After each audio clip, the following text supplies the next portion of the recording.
Hello दोस्तों, मेरे YouTube channel में आप सभी का स्वागत है। मैं एक कजरी गीत गाने जा रही हूँ। वीडियो पसंद आए तो लाइक, सब्सक्राइब और कमेंट करना। रतिया कहाँ बिताया नंद लाला, हम जोगिनिया बनलना।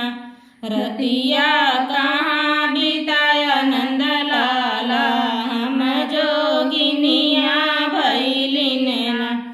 सोने की थाली में जेवन बनाए, सोने की थाली में जेवन बनाए। जेवना कहाँ जेवाया नंद लाला, हम जोगिनिया भैलिना। जेवना कहाँ जेवाया नंद लाला, हम जोगिनिया भैलिना। रतिया कहाँ बिताया नंद लाला, हम जोगिनिया भैलिना। रतिया कहाँ बिताया नंद लाला, हम जोगिनिया भैलिना। लोट गिलास में जल भर लायो, लोट गिलास में जल भर लायो। रतिया कहाँ पिया नंद लाला, हम जोगिनिया भैलिना। रतिया कहाँ पिया नंद लाला, हम जोगिनिया भैलिना। रतिया कहाँ बिताया नंद लाला, हम जोगिनिया भैलिना। रतिया कहाँ बिताया नंद लाला, हम जोगिनिया भैलिना।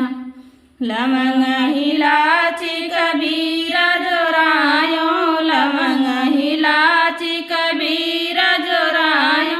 बिरवा कहाँ कुचाया नंद लाला, हम जोगिनिया भैलिना।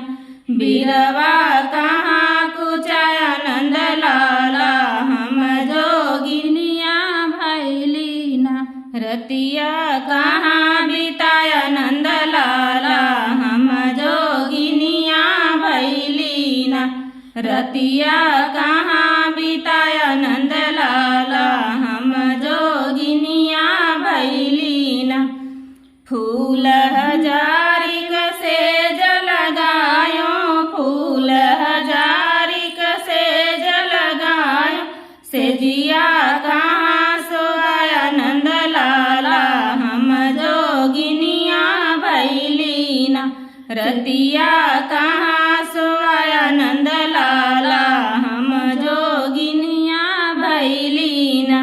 रतिया कहाँ बिताया नंद लाला, हम जोगिनिया भैलिना। रतिया कहाँ